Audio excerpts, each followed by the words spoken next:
I sit at a park on the bench with a mango smoothie and my rhetoric homework, and wonder what I'm going to have for dinner later. Pho, Korean barbecue tacos. And as I ponder through my thoughts of possible later meals, the yolk of the sun sets, and the sky turns a magnificent orange. But at the exact same time, there is a girl on the other side of the city who sits on her bed. She sells her body. Her eyes are smoky, her tights shimmer against her thighs. Expensive jewelry caresses her neck and her wrists. She waits for the bell to ring, and when it does, she drags herself off her bed and is led into a display room with 20 other girls, like pigs being led to a slaughterhouse. There, an audience of married, alcoholic, drug-loving men devour her with their eyes. They holler and hoot and catcall and shower her with their lies. It's a circus. She sells her body. The girl takes her place on the stage, sits on a stool and crosses her legs, and as she waits the next man she will have to please, the next man she will have to please, but the tears in her eyes silently begs for deliverance. And as her customer takes her hand and leads her back to her room, she anticipates the coming labor. She's on her feet, knees, and back for an eternity of a night. Dressed in red, impressed in bed, that is the command, and everything will be all right.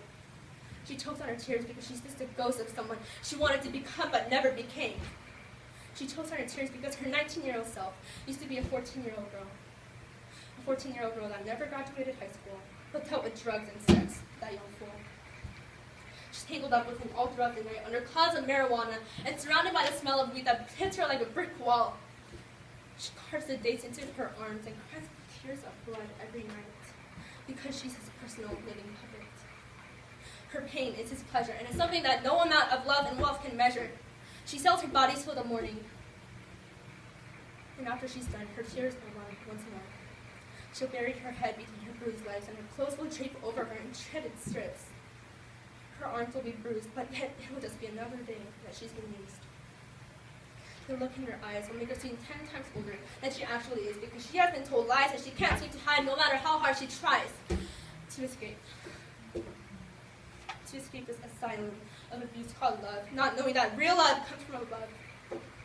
Love that is patient and kind, that does not dishonor others and does not delight in evil. Love that always protects and is not self-seeking.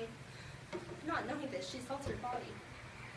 She sells her body on the corner of Grand and 6th Street every night and will continue to do so for the rest of her life, and she'll never be a loving wife. But she's not the only one, but she's one in an estimated 37 to 42 million girls who sold their bodies to another human being to be used as a machine. People think that slavery is dead, but that is the biggest lie ever spread, and it's not dead, it is only constantly being fed. Because prostitution needs a revolution, and it's something that just has to change, so please, someone, please.